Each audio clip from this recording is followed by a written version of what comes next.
سرکار السید محمد جعفر الزمان نقوی البخاری دامزی اللہ تعالی کہ جنہ دی کتاب کلندر نامہ دی ایک نظم پیش خدمت ہے جہاں عنوان ہے حال وصلہ۔ میں نے کلندر پاک سے پوچھا کہ یہ حال وصلہ کیا ہوتا ہے اور حال وصلے میں فکر کے کون کون سے راز پوشیدہ ہیں؟ یہ لوہے کے زیورات، کنٹھا، نفیل اور کشتہ وغیرہ کیوں پہنے جاتے ہیں؟ کیونکہ فقر کی زبان ہر شخص کی سمجھ میں نہیں آتی، لیکن فقر کا ہر فرمان بجا ہے۔ کلندر پاک نے فرمایا کہ میں آپ کو سمجھاتا ہوں اور یہ تمام راز بھی بتاتا ہوں، ان کے ظاہر باطن میں چھپے کچھ گر آپ کو سکھاتا ہوں۔ مرشد پاک کالا الفا یعنی ایک لمبی کالی قمیض اپنے تن طالب کو الف بنانے کے لیے پہناتے ہیں، جس کا کالا رنگ بدن پہ سوگ طاری کر کے غم کی علامت بنا دیتا ہے، جو موت سے پہلے مر جانے کے رموز بتاتا ہے۔ یعنی انسان کو سونے کی طرح کٹھالی میں ڈال کر درد و الم کے ذریعے کھرل کیا جاتا ہے۔ اہل فقر ہمیشہ الفے میں ہی فنا کے موتی چن کر فنا کے رازوں کو پا لیتے ہیں، اور یہ کالا الفا موت سے پہلے مر جانے والے کے لیے کفن کا کام کرتا ہے۔ حال وصلے کی دوسری اہم چیز ناد ہے، جسے نفیل بھی کہا جاتا ہے۔ یہ ناد علیین سے مشتق ہے، جو ہمیشہ مولا مشکل کشا علیہ الصلاۃ والسلام کو پکارتی ہے، جو زندہ ہونے کے باوجود خود کو مار چکا ہے، اسے جینے کے راز بتاتی ہے۔ میکائیل نے جو سور پھونکنا ہے، اس کے تمام تر اسرار و رموز گن گن کر بیان کرتی ہے۔ جس طرح راحیل فرشتہ کوچ کی ندا دیتا ہے، یہ بھی اس کی ندا کی طرح کوچ کا حکم سناتی ہے۔ نفیل میں جب پھونک ماری جاتی ہے تو اس میں سے حق حیدر، دم دم دم دم دم دم کی آواز آتی ہے۔ دم دم یعنی ہر سانس کے ساتھ یہ شہنشاہ معظم مولا امیر کائنات علیہ الصلاۃ والسلام کا ذکر کرنے کے حقیقی راز سے پردہ کشائی کرتی ہے۔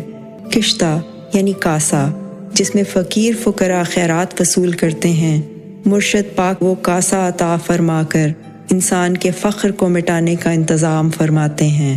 در در پر جا کر خیرات مانگنا، جسے فقر کی زبان میں ریاضت کہا جاتا ہے، اس کے ذریعے انسان کی میں یعنی انا کو مارنے کا اہتمام کیا جاتا ہے۔ کشتہ ایسی عطا ہے جو کشتی حضرت نوح علیہ السلام کی طرح تن طالب کے ڈوبتے بخت کو دوام بخشتا ہے۔ کشتہ ایسا برتن ہے کہ اس میں اگر زہر آلود کھانا ڈالا جائے تو وہ فوراً پھٹ جاتا ہے، یعنی کشتہ فقراء کی جان کا محافظ ہے اور دشمن کے وار سے بچاتا ہے۔ پھر یہ بھی ہے کہ یہ کشتہ طالب صادق کی طلب میں صداقت کی پہچان بھی ہے۔ اگر مرشد پاک اپنی نگاہ کرم سے طالب صادق کا کشتہ بھر دیں تو پھر ہر فانی لا فانی، یعنی اسے مرنے کے بعد بھی موت نہیں آتی۔ ریاضت یعنی در در پر جا کے بھیک مانگنے کا اصل مقصد تو یہ تھا کہ ہر دروازے پہ جا کے مولا مشکل کشا علیہ الصلاۃ والسلام کے پاک نام کی پکار ہو جائے، دیوانوں کا روپ دھار کر زمانے میں حق کا پرچار کیا جا سکے۔ فقراء خود کو پاگل دیوانہ کہلوا کر دراصل خود کو لوگوں سے دور رکھتے ہیں۔ لوگوں کے تانے سن کر پتھر کھا کے حق یعنی مولا کے نام پاک کا گلی گلی پرچار ان کا منشور ہوتا ہے۔ اصل فقراء کی ایک پہچان یہ بھی ہے کہ در در پر صدا کرنے سے انہیں جو خیرات ملتی ہے، اس میں سے وہ خود ایک لقمہ بھی نہیں کھاتے۔ اور یہ فقر کا ایک اصول بھی ہے کہ فقراء کے نزدیک بھیک میں ملی اشیاء کو کھانا یا اپنے استعمال میں لانا جائز نہیں ہوتا۔ کشتہ دو طرح کا ہوتا ہے، ایک وہ جو فقیر فقراء ہاتھ میں لے کر بھیک مانگ رہے ہوتے ہیں، اور ایک کشتہ باطن کا ہوتا ہے، اور جو کشتہ باطن کا ہے اس کا تعلق طلب کے ساتھ ہے، مطابق طلب اس میں خیرات ڈالی جاتی ہے۔ حقیقت تو یہ ہے کہ سچے طلبگار کو باطنی کشتہ اٹھا کر در در پر جانا پڑتا ہے، اور یہ کشتہ لنگر نیاز سے نہیں بلکہ راز ہائے الہی سے پر ہوتا ہے، وہ چاہیں جہاں سے بھی میسر آ جائیں۔ رازوں کے خزانے تو وافر مقدار میں موجود ہیں، لیکن اپنی کل پونجی تو باطنی کاسے کے راز ہی ہوتے ہیں۔ لہٰذا مقصد تو رازوں کا حصول ہے، چاہے وہ کسی کافر سے ملیں یا مشرک سے، کیونکہ مومن کو حکم ہے کہ ان رازوں کو اپنی کھوئی ہوئی میراث سمجھ کے وصول کر لے۔ کان میں لڑکی یعنی بالی پہنا کر پاک مرشد اپنے تن طالب کی شان بڑھا دیتے ہیں۔ بے مقصد حیات اور بے راہ روی سے نکال کر اسے اپنا غلام قرار دیتے ہیں۔ عشق کا یہ رنگ بھی بڑا عجیب ہے کہ کان چھدوانے کے بعد نصیب ہوتی ہے۔ اس طرح اپنی غلامی کے حلقے میں لے کر مرشد اپنے تن طالب کو معراج کروا دیتے ہیں۔ گویا ایک آوارہ اونٹ کے ناک میں مرشد پاک نے نکیل ڈال دی ہے، اور یہ لڑکی یعنی کان میں بالی پہنا کر خود پہچان کرواتے ہیں کہ یہ ہمارا غلام ہے۔ کلائی میں کلابہ یعنی کچ کا ایک بڑا کنگن آ کر عبد کی شان بڑھائی جاتی ہے۔ عبد کا مطلب ہے قیدی۔ گویا یہ کلابہ ایک طرح کی ہتھکڑی ہوتی ہے جو تن طالب کو لگائی جاتی ہے۔ پھر انسان پاک مرشد کا قیدی بن جاتا ہے، جہاں اپنی مرضی بالکل نہیں چلتی۔ پاک مرشد جانے اور مرضی جانے، پھر چاہے جس حال میں بھی رکھیں بسم اللہ۔ ویسے بھی اپنی سوچ تو کام ہی نہیں آتی، سوچیں جانے اور پاک مرشد جانے۔ امر احکام کا قیدی بنا کر پاک تن طالب کو شیطان کے سحر سے نکال کر واپس ہوش میں لے آتے ہیں۔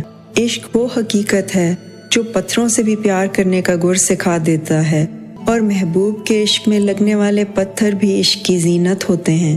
جب سے پتھروں نے محبوب خدا کا نام پاک تلاوت کیا ہے، تب سے انہیں رنگ لگ گئے ہیں۔ کوئی ہیرا، کوئی موتی بن گیا اور کسی کو نیلم کا نام عطا فرمایا گیا۔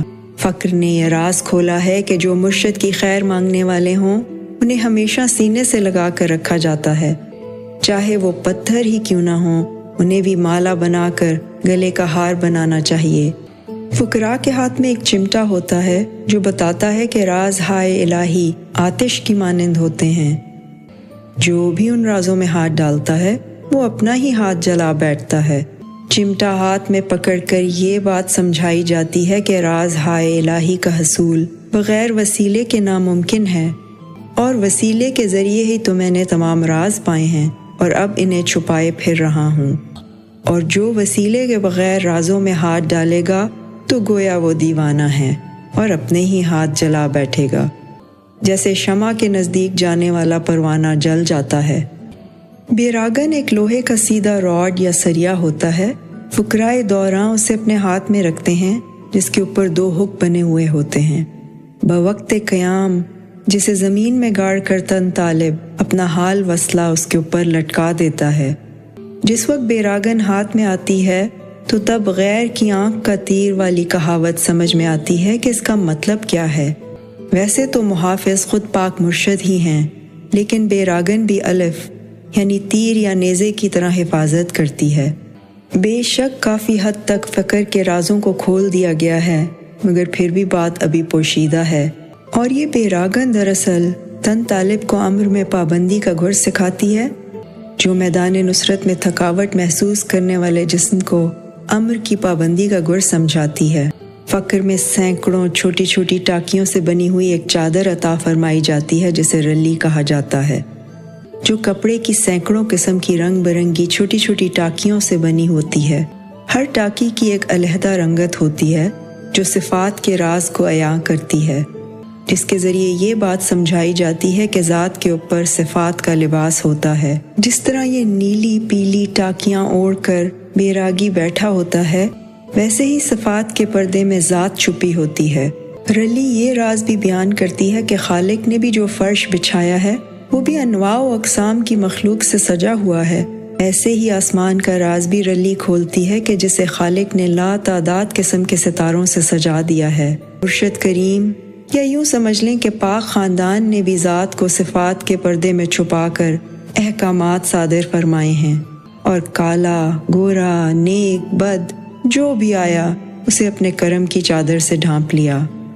رلی کی ٹاکیوں کی پوسیدگی اور بے رنگی فقر کا یہ راز بتاتی ہے کہ ظاہراً ایک ناپاک اور بد کردار جسم کے اندر کوئی پاک وجود بھی چھپا ہوا ہو سکتا ہے۔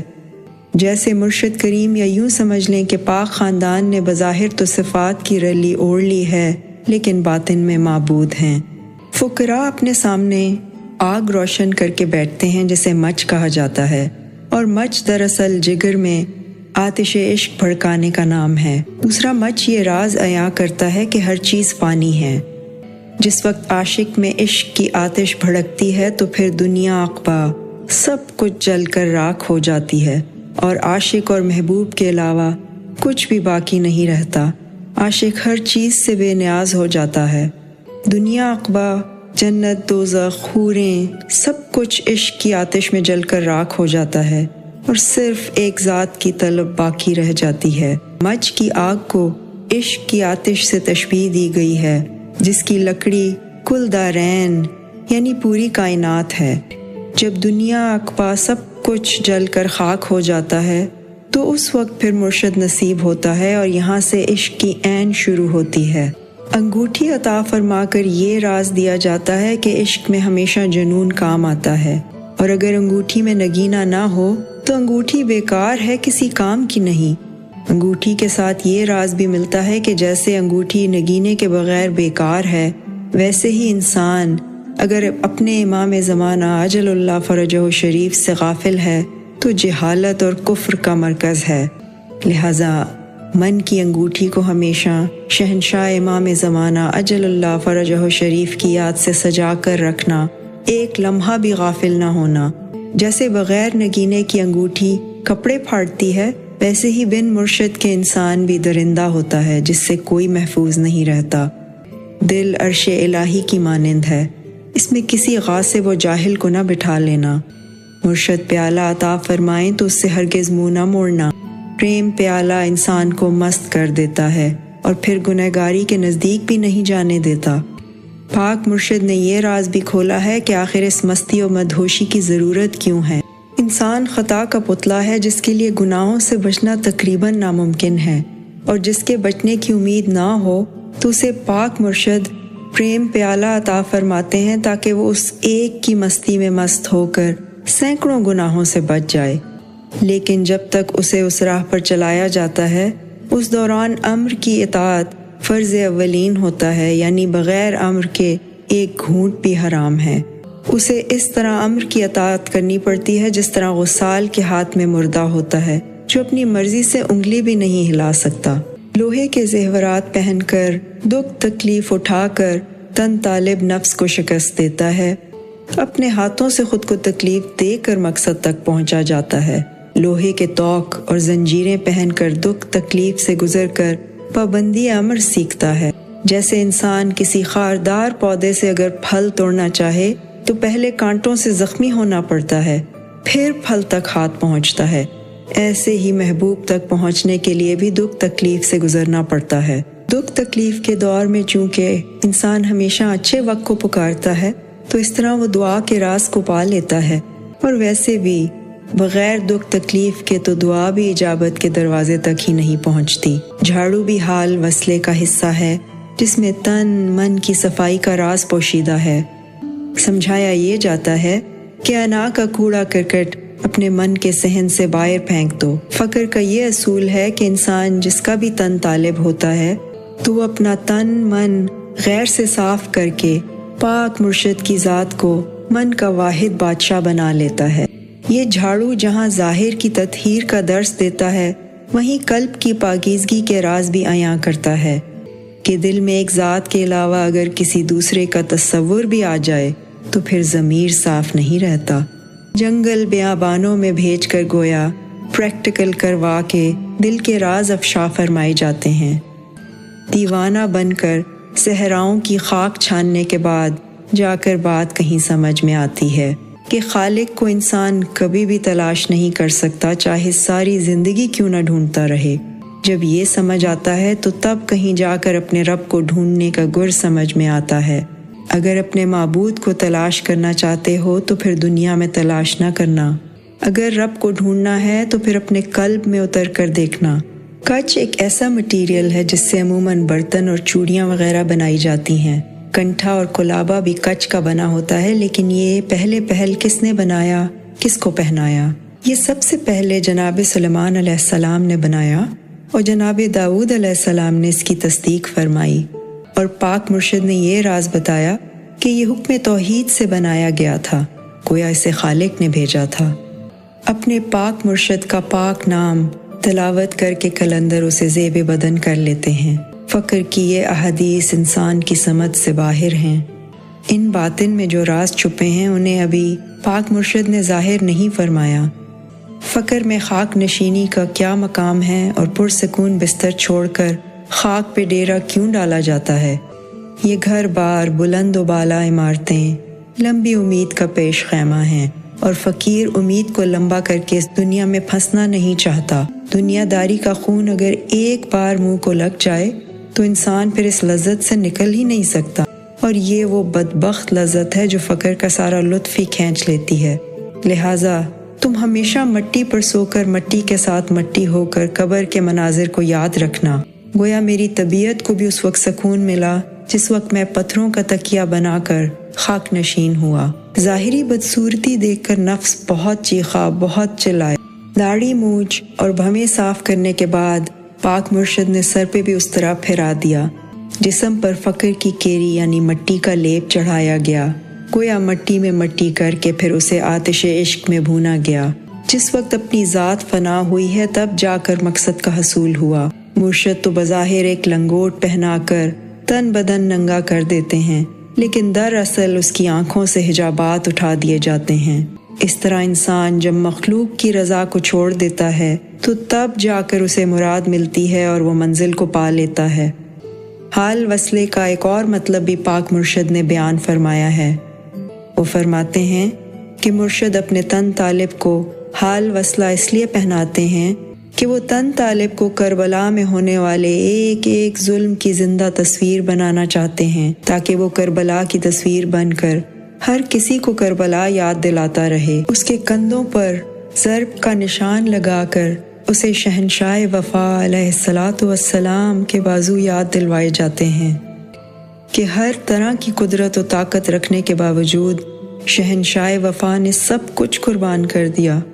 ہاتھوں کی کڑیاں ہر پل قافلہ تسلیم و رضا کی قید کے دکھ درد یاد دلاتی ہیں۔ ان کڑیوں کی چھنکار ایک پل کے لیے بھی اس دکھ درد سے غافل نہیں ہونے دیتی۔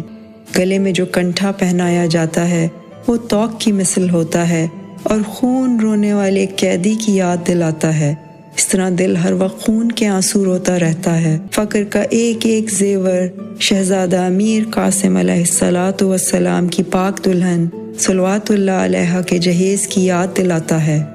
جس وقت وہ مچ روشن کرتا ہے تو مچ کی آگ خیام پاک کی تاراجی یاد دلاتی ہے، اور دل میں اٹھنے والا درد پردوں کی یاد دلاتا ہے کہ کیسے آل ابا کو پردے کی حد عبور کر کے گستاخ لوگوں میں آنا پڑا۔ تن طالب پیاسے راہگیروں کے لیے راستے کے کنارے پانی کا مٹکا بھر کر رکھتا ہے تو اسے مقصد حیات سمجھ آتا ہے۔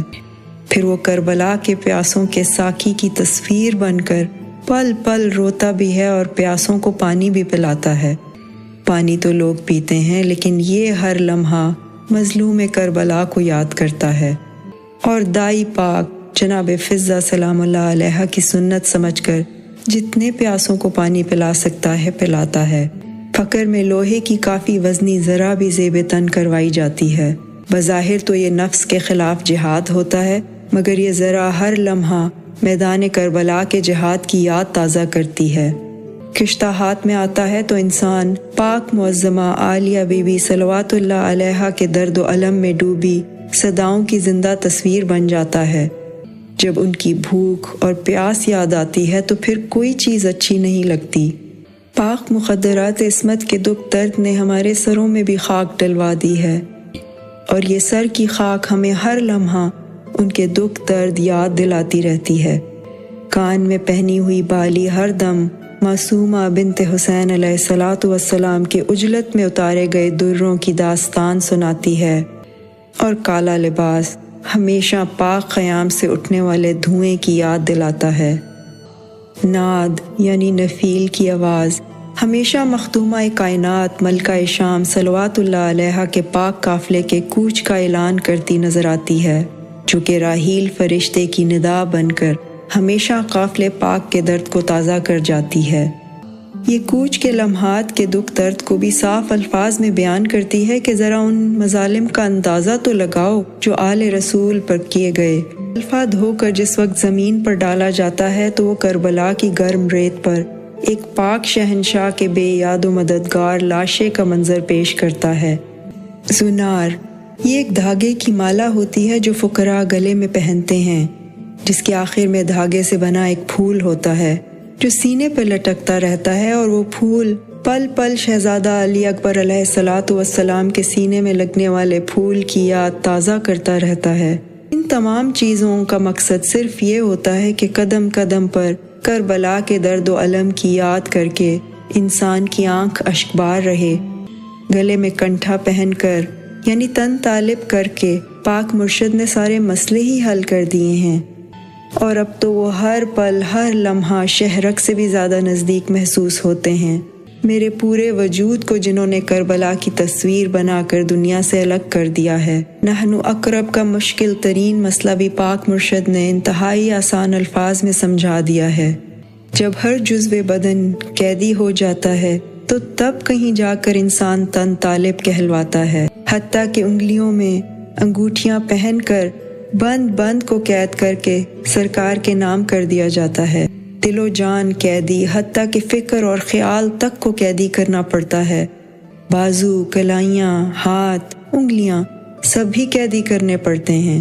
پیروں میں اطاعت کی کڑیاں پہن کر چال چلن تک کو قیدی کرنا پڑتا ہے۔ گردن، گلا، کان، بلکہ ایک ایک بال کو فقر کے زیورات کے ساتھ قیدی کرنا پڑتا ہے۔ انگوٹھیاں پہناتے ہوئے بھی پاک مرشد کچھ درد کے اسباق پڑھاتے ہیں، یعنی شام غریباں کے کچھ صدمات ہمیں یاد دلائے ہیں۔ مچھ کی آگ کو دیکھ کر دیوانے ہر وقت کیوں روتے ہیں، یہ بات اب سمجھ آئی ہے، کیونکہ مچھ کا دھواں پل پل شام غریباں کی یاد تازہ۔ جتنی قسم کی برائیاں ہیں وہ سب کی سب انسان خوشی کے لمحات میں کرتے ہیں، اور اگر کوئی غم طاری ہو، کوئی برائی ہو ہی نہیں، جو راہ فقر پہ چل کر غم کو اوڑھنا بچھونا بنا لیتا ہے، پھر وہ خود بخود فکری طریقے سے گناہوں سے محفوظ ہو جاتے ہیں۔ جہان تو صرف 10 محرم کے دن خوشی منانے سے روکتا ہے، لیکن طالب صادق کا ہر دن عاشور کے دن کی طرح گزرتا ہے۔ فقر میں لنگوٹ پہننے کا مقصد بھی ہمیں پاک مرشد نے بتایا ہے۔ تن طالب بھی کسی پہلوان کی طرح لنگوٹ پہن کر میدان میں اترتا ہے۔ شرع شریف میں تو زنا حرام ہوتا ہے، لیکن فقر نے تو اس سے بھی قدم آگے بڑھا لیا ہے۔ حالانکہ شرع شریف میں شادی حلال ہے، لیکن طالب صادق تو اس حلال سے بھی ہاتھ اٹھا لیتا ہے۔ جناب موسیٰ علیہ السلام نے اپنی قوم کو زنا سے روکا تھا، جبکہ جناب عیسیٰ علیہ السلام نے غیر محرم پر نکاح کو ہی حرام قرار دے دی، جبکہ شہنشاہ انبیاء صلی اللہ علیہ وآلہ وسلم نے تو غلط خیال کو ہی حرام قرار دے دیا ہے، لیکن اس بات پر عمل پیرا صرف فقراء ہیں۔ فقر کی زبان میں جسے دھمال کہا جاتا ہے، اس کے بھی سارے راز پاک مرشد نے کھول کر رکھ دی۔ دھمال دراصل دل میں درد کی جوت جگا کر ایک خاص ردم میں محبوب کے ساتھ تار جوڑنے کا نام ہے۔ یہ فقر کا وہ دریا ہے جس میں صرف درد ہی درد ہے، خوشی کا کوئی نام و نشان تک نہیں ہے۔ گلے میں کانٹوں کے ہار پہن کر عشق کی آگ پر ناچنے کا نام دھمال ہے۔ آنکھیں جن کا ساتھ دیں، یعنی گریہ کرنے پر آمادہ ہوں، تو بسم اللہ وہ لاکھ بار دھمال ڈالیں۔ ناچ ناچ کے روئے، رو رو کے ناچے، اور اپنے مرشد، اپنے امام زمانہ اجل اللہ فرجہ شریف کو منائے۔ یہ جاہل دنیا تو ناچ گانے کے شوق میں دھمال دیکھنے آتی ہے، لیکن اس ذات کے کرم سے دھمال کے مقصد کو تو صرف قلندر ہی جانتے ہیں۔ لوگوں کی تو ناچ گانے پر نظر ہوتی ہے، جبکہ عرفاء کے دھمال کی حالت میں اپنے محبوب سے مکالمات جاری ہوتے ہیں، اور یہ بھی گلی گلی حق کا پرچار کرنے کی فقراء کی ایک چال ہے۔ مست قلندر علی علی کی صدائیں جب گلی کوچوں میں بلند ہوتی ہیں تو لوگوں کے دل نور ایمان سے منور ہوتے چلے جاتے ہیں، اور اس طرح زنانہ پوشاک پہن کر بالآخر قلندر اپنے مرشد، اپنے امام زمانہ کو پا لیتا۔ فقر میں بد عمل، بد کردار اور گناہگار انسان کو بھی سینے سے لگانے کا حکم، یعنی اس حقیقت سے بھی پاک مرشد نے پردہ کشائی کی ہے کہ اگر کوئی خطا کار ہے تو وہ قرب کا زیادہ حقدار ہے، اور فقراء کا تو یہ وتیرہ ہے کہ وہ اچھے اعمال پر بھی شرم محسوس کرتے ہیں۔ اگر صرف نیک لوگ ہی اہل بیت کے پاک در پر آ سکتے ہیں تو پھر خطا کار کس کے دروازے پر جائیں؟ ویسے بھی جن کی صحت ٹھیک ہو وہ تو کبھی بھی حکیم کے پاس نہیں جاتے، اور جو لائق حکیم ہوتے ہیں وہ تو مریض سے نفرت نہیں کرتے بلکہ اسے سینے سے لگا لیتے ہیں، یعنی ان کی کیئر کرتے ہیں۔ مرشد کریم فرماتے ہیں کہ اگر خطا کار اور بدکار اس در پاک پہ نہ آئیں، اور اگر یہ در پاک بھی صرف نیک لوگوں کے لیے ہے، تو پھر بد عمل بد کردار آخر کہاں جائیں؟ اچھے برے سب انہی کے ہی تو ہیں، وہ بے شک لاکھ بار اس پاک گھر کو چھوڑ کر چلے جائیں، مگر یہ تو برے سے برے انسان کو بھی اچھا بنا کر اس کا نصیب جگا دیتے ہیں۔ یہاں اعمال کی ضرورت نہیں ہے، بلکہ ایک ہی شرط ہے، اور وہ ہے وفا۔ ہم نے دیکھا ہے کہ اگر کوئی خطا کار بھی وفادار بن کر آیا ہے تو اسے بھائی کہہ کے گلے سے لگایا گیا ہے،